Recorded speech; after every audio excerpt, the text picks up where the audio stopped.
அம்மா வரக்கண்ணா.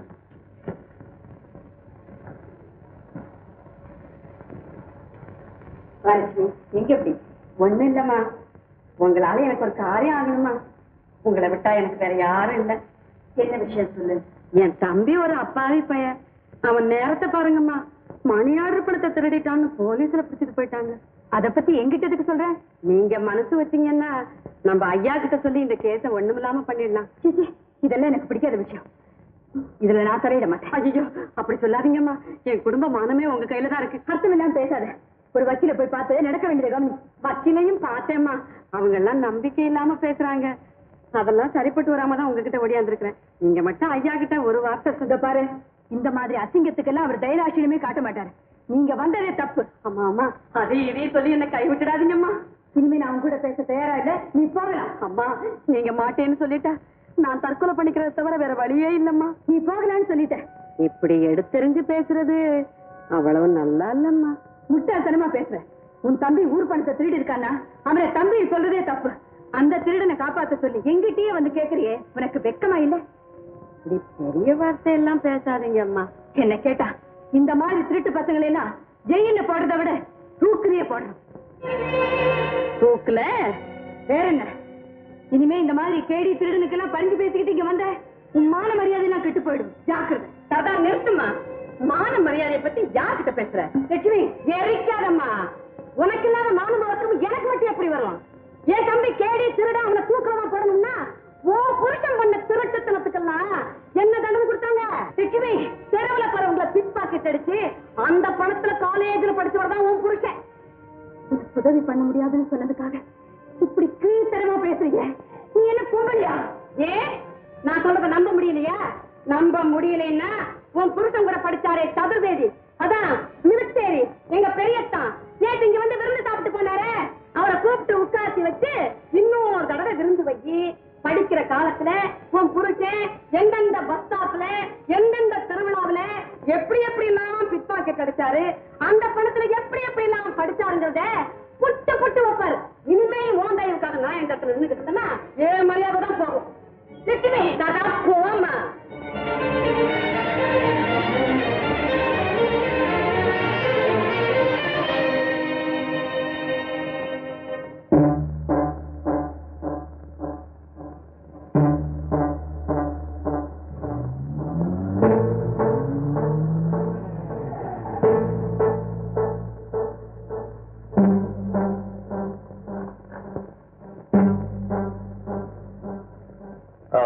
Sorry my dear, கொஞ்சம் late ஆயிடுச்சு. இதோ 5 நிமிஷம் வந்தேன்.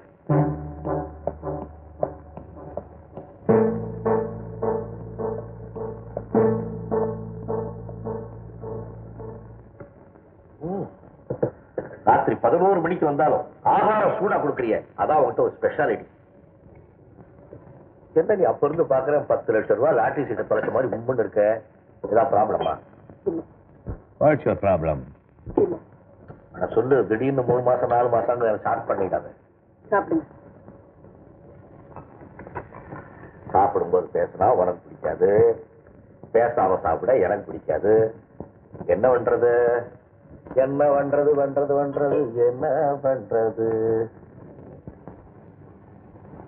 என்ன கோயில் அங்கேயே நின்றுட்டு இருக்க? ஒண்ணும் இல்ல. பேப்பர்லாம் படிச்சு முடிச்சிட்டீங்களா? லெட்டர்ஸ் ஏதாவது எழுத வேண்டியது இருக்கா? இன்னைக்கு ஒண்ணும் இல்ல. என்கிட்ட உங்களுக்கு சாவகாசமா பேசுறதுக்கு இப்ப நேரம் இருக்குமா? ஏன் அப்படி கேக்குற? உங்ககிட்ட ஒரு சந்தேகத்தை கேட்க நினைச்சேன். வீட்டுக்கு வந்து 1 மணி நேரம் ஆச்சு, முன்னையே கேட்டிருக்கலாமே. முன்னாலேயே கேட்டிருந்தா உங்க மனசு கஷ்டப்பட்டு இருக்கும். அதுக்கப்புறம் நீங்க சாப்பிடுறதோ பேப்பர் படிக்கிறதோ எல்லாமே என்னால கெட்டு போயிருக்கும். அதனாலதான் இவ்வளவு நேரம் பொறுமையா இருந்தேன். அடேப்பா, அப்படின்னு பெரிய விஷயம் கேட்க போறேன். படிக்கிற காலத்துல சாப்பாட்டுக்கே கஷ்டப்படுவேன்னு அடிக்கடி சொல்லுவீங்களே. அந்த காலத்தை என்னால மறக்கவே முடியல. நான் காலேஜில் படிக்கும் போது சாப்பாட்டுக்கு வழி இல்லாம 3 வேளையும் காப்பி குடிச்சுக்கிட்டு இருப்பேன். அந்த பழக்கம் இன்னை வரைக்கும் என்ன விட மாட்டேங்குது. ஆமா, அதையே இப்ப கேட்கிறேன். சரிடா, நம்ம புருஷன் சாப்பாட்டுக்கு கூட இல்லாம கஷ்டப்பட்டுருக்கானே, பாவம்னு பாக்குறியா? பட்டினி கிடக்கிறது பாவம் இல்ல, சாப்பாட்டுக்கே கஷ்டப்பட்ட நீங்க எப்படி படிச்சு முடிச்சு பெரிய பட்டதாரியா நீங்க? அதுதான் எனக்கு குழப்பமா இருக்கு. என்ன குழப்பம்? குழப்பம்னு சொல்றது கூட தப்பு. அதுன்னா இன்னைக்கு உங்களை பத்தி நம்ப முடியாத ஒரு கட்டுக்கதையை கேள்விப்பட்டேன். அது கட்டுக்கதையாவே இருக்கணுங்கிறதா என் பிரார்த்தனை.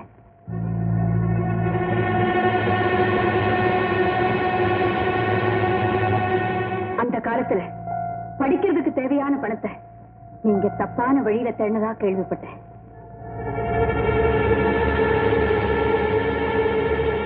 உங்க கூட படிச்சாரே மிஸ்டர் சதுர்வேதி, அவர் தம்பி சம்சார் இங்க வந்திருந்தாங்க.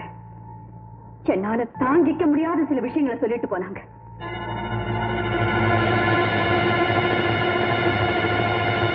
உங்ககிட்ட எதையும் கேட்க விரும்புறேன், சொல்லுங்க, இதெல்லாம் உண்மையா?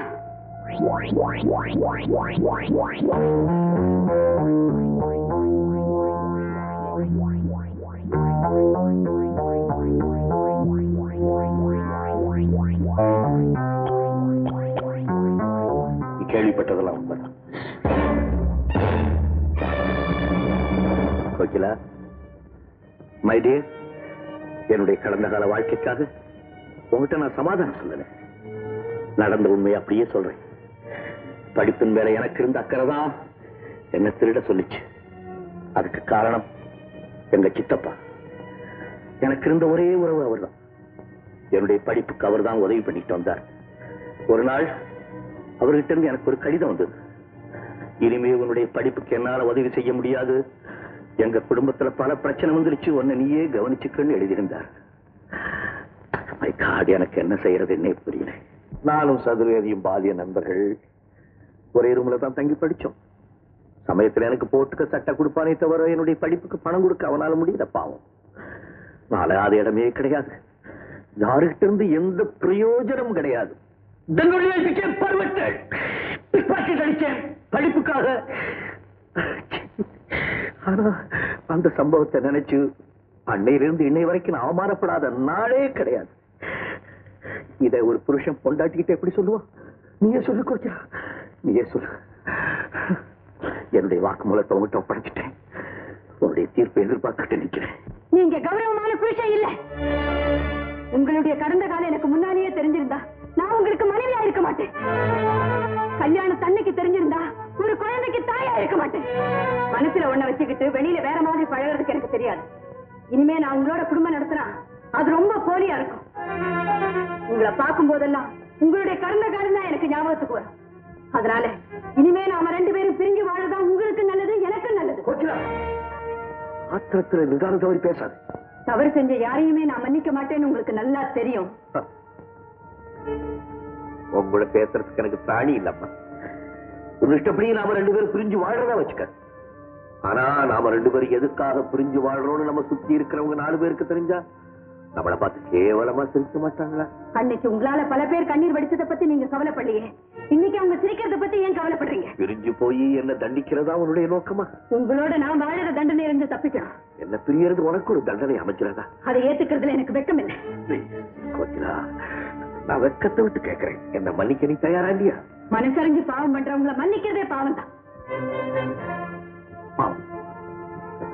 நான் ஏழையா பிறந்ததே ஒரு பாவம் தான்.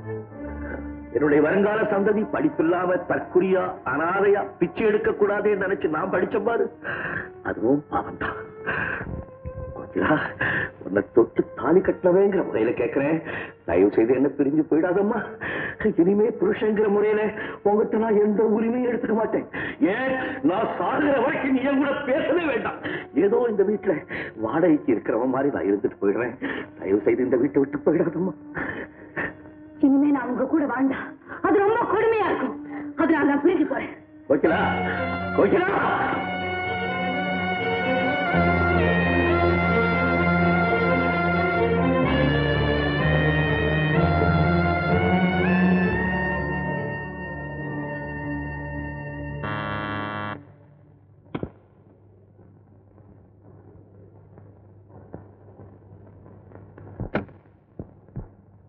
கோகிலா, என்னம்மா இந்த நேரத்துல?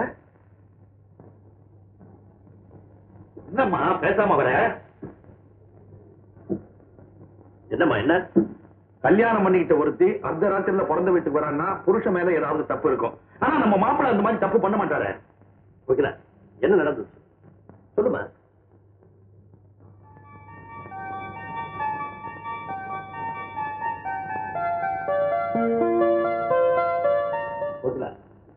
கல்யாணத்துக்கு முந்தி நானும் கஷ்டப்பட்டவன் தான். நான் ஒரு ஹோட்டல்ல சர்வரா வேலை பார்த்தேன்றத உங்க அம்மா சாகுற வரைக்கும் அவர்கிட்ட நான் சொன்னதே கிடையாது. வாழ்க்கையில கஷ்டப்படுறது கௌரவமா, கஷ்டத்தை சமாளிக்கிறதுக்காக திருடி பிழைச்சது கௌரவமா? இந்த பாருமா, வால்மீகி திருவண்ணா இருந்தவன் தான். அதுக்காக அவரே இந்த ராமாயணத்தை தீய வச்ச படுத்திட்டோம். நான் ராமாயணத்தை எரிப்பேன், என் புருஷன் வால்மீகியா இருந்தா. மாப்பிள்ளை இன்னைக்கு எப்படி இருக்காருன்னு பாக்கணுமே தவிர அன்னைக்கு எப்படி இருந்தான்னு பாக்குறது நல்லது இல்ல. ஆமாம், நடந்ததை மறந்துட்டு சந்தோஷமா போய் ஒரு புருஷனோட குடும்பம் நடக்கும். யாரு என்ன சொன்னாலும் என் முடிவை மாத்திக்க நான் தயாரா இல்லை. அப்போ கோகிலா யாரையும் மன்னிக்க மாட்டான்னு உங்களுக்கு தெரியுமில்ல. இன்னைக்கு இப்பேற்பட்டவரை மன்னிப்பேன்னு எப்படி எதிர்பார்க்கறீங்க? அவரோட வாழ்ந்த வாழ்க்கை என்னை பொறுத்த வரைக்கும் முடிஞ்சு போச்சு. சட்டப்படி எனக்கு விவாகரத்து வாங்கி கொடுக்க ஏற்பாடு பண்ணுங்க.